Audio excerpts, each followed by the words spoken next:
Olá, minha gente, sabadão aqui na TV Evangelizar. Estamos começando o programa Hora Boa com muita alegria.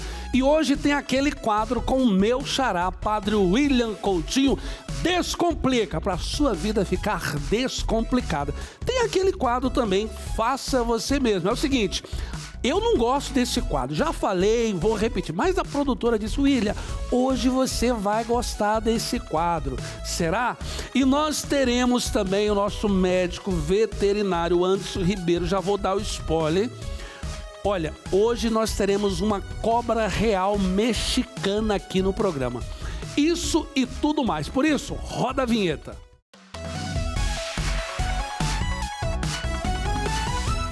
Por isso eu quero acolher você de todo o Brasil, você que nos acompanha pelos canais abertos. Alô, Belém do Pará, nos acompanhando pelo canal 50. Eu vou lá para Vitória da Conquista, Bahia, minha terra natal, que nos acompanha pelo canal 25. Mamãe, grande abraço, te amo.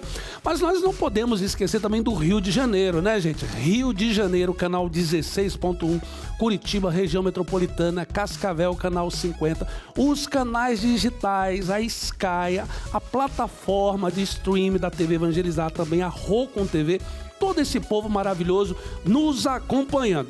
Mas agora nós vamos àquele quadro Faça Você Mesmo. A produtora disse que eu vou gostar. Ela falou assim, William, hoje você vai gostar, porque o quadro é uma lição que aquece o coração. Prepare-se, vamos ver. Hoje a minha única meta era fazer o melhor almoço para as crianças. Para quem não me conhece, meu nome é Márcio e eu sou pai solteiro de 2 meninos. E há 4 anos depois que a mãe deles foi embora, eu cuido deles sozinho. E a primeira coisa que eu vou fazer é colocar linguiça pra assar na airfryer, que é a coisa mais demorada. E talvez eu nunca tenha contado isso aqui pra vocês, mas logo no início, quando eu comecei a cuidar deles sozinho, a gente passou muita dificuldade, sabe? E mesmo que tudo isso tenha acontecido, eu sempre coloquei na minha cabeça que desistir nunca poderia ser uma opção. Principalmente porque tinha 2 crianças que não estavam entendendo nada do que estava acontecendo. E eu sempre falo isso aqui pra vocês, por mais que no início tenha sido muito difícil, eu confesso que tem sido o melhor aprendizado da minha vida. Eu aproveitei também que tinha essa verdura aqui na minha geladeira e já usei também antes que ela estragasse. E eu não sei na sua casa, mas geralmente quando eu faço macarrão para as crianças, eles sempre me pedem espaguete. E eu percebo também que muita gente aqui me pergunta se eu sempre cuidei de casa e cozinhei como eu faço hoje. E apesar de eu ter aprendido muita coisa quando eu comecei a cuidar das crianças sozinho, a resposta é sim. A diferença é que eu não filmava, mas eu sempre fui curioso e meti as caras para fazer. Então eu posso dizer com certeza que cada dia eu aprendo um pouquinho. Por mais simples que pareça, esse foi o nosso almoço de hoje. E eu confesso para vocês, para mim como pai, que não tem coisa melhor do que ter um momento de qualidade com eles, sabe? Tá aí, gente, o pai Sola aí fazendo um almoço delicioso. Você tá pensando o quê? Que o homem também não sabe cozinhar? Lógico que sabe, faça você mesmo aí, ó. Se vira nos 30, fez aquela gororoba gostosa ali, com macarrãozinho pros filhotes e com os filhinhos e tá tudo certo. Mas é o seguinte, vamos falar agora sobre generosidade, vamos falar sobre caridade, vamos falar sobre a terceira etapa da campanha Jesus das Santas Chagas. Essa campanha, ela tem toda uma parte espiritual. Desde abril, maio, junho, julho, agosto, 5 meses, nós vamos nos preparando espiritualmente para a festa de Jesus das Santas Chagas, que acontece no mês de setembro, que é a grande celebração dessa devoção de cura e libertação que Deus nos recebeu. E tem um desdobramento também material, que é justamente a melhoria dos nossos equipamentos, e nesse ano, de forma específica, a melhoria do nosso terreno, da terra prometida. Está aí as imagens, onde será construído o nosso centro de evangelização, onde nós queremos receber peregrinos do Brasil inteiro, fora do mundo, fazendo essa experiência profunda de Jesus das Santas Chagas. Então, faça a sua contribuição, está aparecendo aí o CNPJ, chave Pix é o nosso CNPJ, para você fazer a sua contribuição para a campanha Jesus das Santas Chagas. 07 634 465 001 43. Então, nos ajude. E agora, nós vamos para aquele quadro com o meu xará, Descomplica.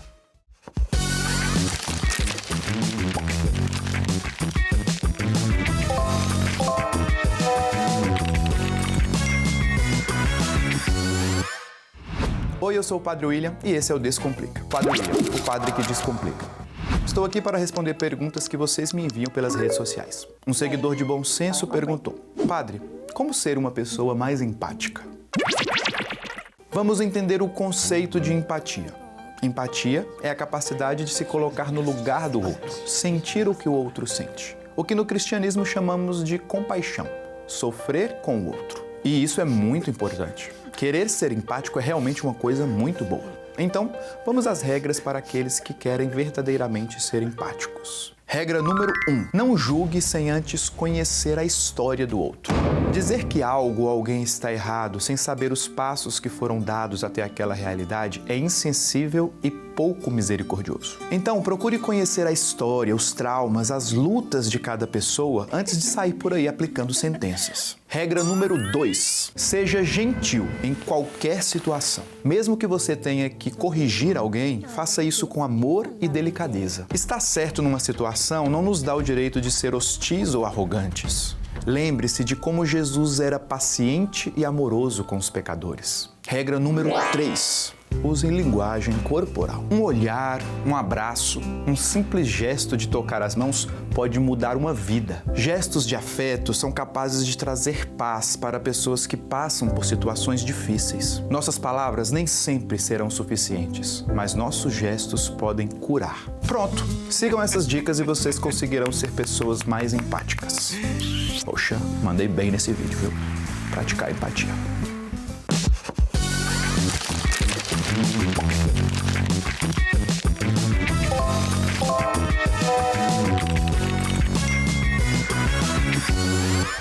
É o quadro Descomplica com meu xará, gente. Que maravilha. Inclusive, todo esse conteúdo está lá no nosso canal do YouTube, youtube.com/TV Evangelizar Oficial. Lembrando que o programa Experiência de Deus, segunda a sábado, 22 horas, uma exibição especial. Você pode acompanhar aqui na TV Evangelizar. Quero também falar aqui, gente, sobre o Festival da Música Católica que acontece no mês de setembro, aqui na TV Evangelizar. As inscrições do Vem. Então vai aparecer aí o site.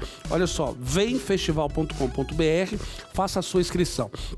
Se você recebe um músico, um compositor, conhece aí na sua paróquia, na sua comunidade, na sua cidade, na sua diocese, entre em contato, inscreva, faça a inscrição, quem sabe ele será um dos finalistas e estará aqui conosco. Mas é o seguinte, eu quero chamar aqui o Anderson, nosso médico veterinário. Venha para cá, Anderson. Antes da gente falar sobre o nosso bichinho de estimação, que hoje é uma cobra, nós vamos acompanhar, Anderson, um vídeo de alguns animais engraçados aí. Vou acompanhar junto com o Anderson. Roda aí. Ir pro fórum, pagar pensão, arrumar dinheiro, fazer operação, moleque chorando, rolando no chão, dar sua casa pro Ricardão.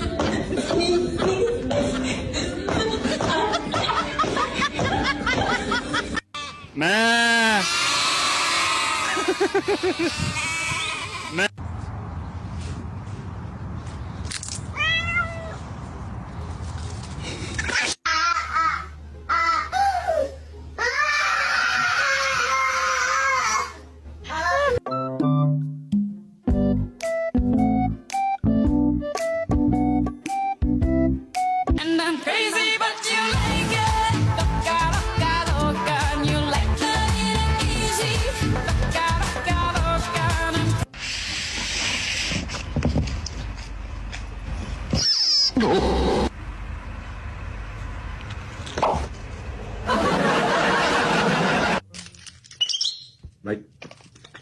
Apertura automática. Ma che brava, Nisso.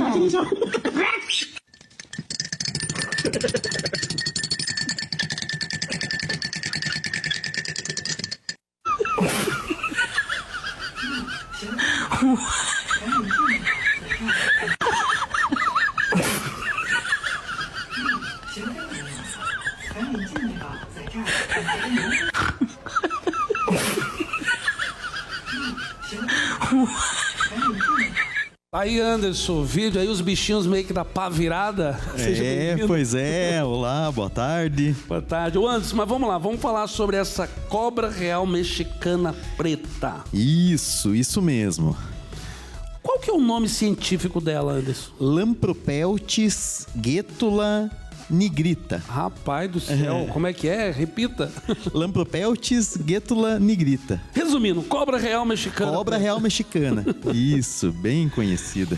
E me diga uma coisa, onde que essa cobra ela é encontrada na natureza? Ó, na natureza, ela pode ser encontrada em regiões desérticas, semidesérticas e até de transição com florestas ali na região do México e ali também na Califórnia, no sul dos Estados Unidos. Então, no Brasil, difícil, só as que vieram pra cá, não? Exatamente, é um animal exótico, né? Não pertence à nossa fauna e ela é, como diz o nome, mais comum no México mesmo.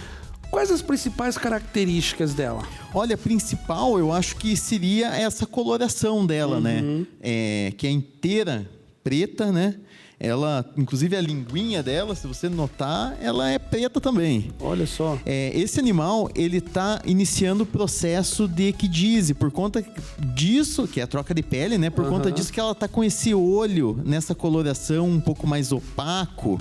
Dá pra notar ali na imagem? Não sei, dá pra notar sim. Sim, então, por conta disso que ela tá um pouquinho mais opaca, mas ela vai trocar de pele e vai ficar inteira. E durante esse período ela fica meio cega? Exatamente. Olha, ela até tá um pouquinho mais reativa, um pouquinho mais apreensiva por conta da visão dela que fica comprometida. Tá. É venenosa? Não é venenosa. Ela é um colubrídeo, né? Então ela se alimenta, ela ataca as suas presas e se alimenta por constrição, como a jiboia. Sim, como a jiboia, que já teve aqui no nosso programa. Isso. Qual o tamanho dessa aqui, Anderson? Olha, ela tá com aproximadamente 90 centímetros, 1 metro de comprimento. E quanto que ela pode chegar e o peso? Ela pode chegar até 1,5 kg aproximadamente e as fêmeas podem chegar até 1,5 metro. Então não é tão grande assim, né? Não, ela não é muito grande, não. E o que ela se alimenta? Você falou ali das presas. Isso, então. Na natureza ela vai se alimentar principalmente de lagartos, de roedores e também ela é uma ofiófaga, então ela vai se alimentar de outras serpentes também. É uma das preferências dela, inclusive. Certo. Se falando de super espécies da cobra real, quantas existe no total, assim? Alguma coisa a ver com a cobra rei? Até anotei aqui na minha ficha. Então, apesar do nome ser King Snake, né, em inglês, ela é a cobra, ela é mais conhecida como cobra real e não tem relação com aquela cobra rei venenosa, que tem o capelo igual da Naja, que habita a região da Ásia. Não tem nada a ver. Ela pertence ao grupo dos colubrídeos, né? Que as King Snakes, que as cobras reais se encontram.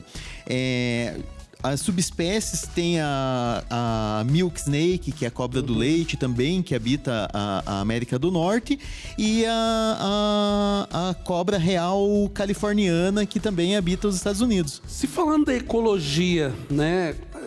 Qual a importância dessa cobra para ecologia? Todo animal ele tem ali o lugar dele dentro do ciclo da natureza. Então ele tem uma importância ecológica porque ele faz o controle de determinadas espécies, né? E também serve de alimento para outras espécies. Então, ela, dentro da cadeia, para a cadeia se manter em equilíbrio, elas são importantíssimas.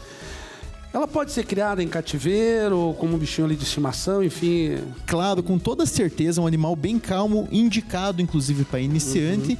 Uma coisa importante que a gente sempre bate na mesma tecla aqui, que é sempre adquirir um animal de um criadouro licenciado e legalizado pelos órgãos ambientais. A palavra não é nem cativeiro, né? É um criadouro legalizado, né? Exatamente. Essa é a melhor expressão, sempre, exatamente. Toda a parte de documentação. Exatamente, é um criador que tem a documentação, que se preocupa com a questão genética dos animais, do bem-estar dos animais, né? Para poder proporcionar com que as pessoas tenham segurar ela aqui. Esse animalzinho de estimação. Ela pode tentar ficar um pouquinho mais reativa. Aí. O cinegrafista ali tá com medo, eu vou levar a cobra até ele. Ele tá tremendo já ali, aquele ali, o Celso ali, ó. Mostra a cara do Celso tremendo ali, ó. Vou levar a cobra até ele ali, ó. Aquele caboclo ali, ó, disse que se eu levar a cobra até ele, que ele vai correr, ó. Tá vendo ele, gente? Morrendo de medo, ó lá.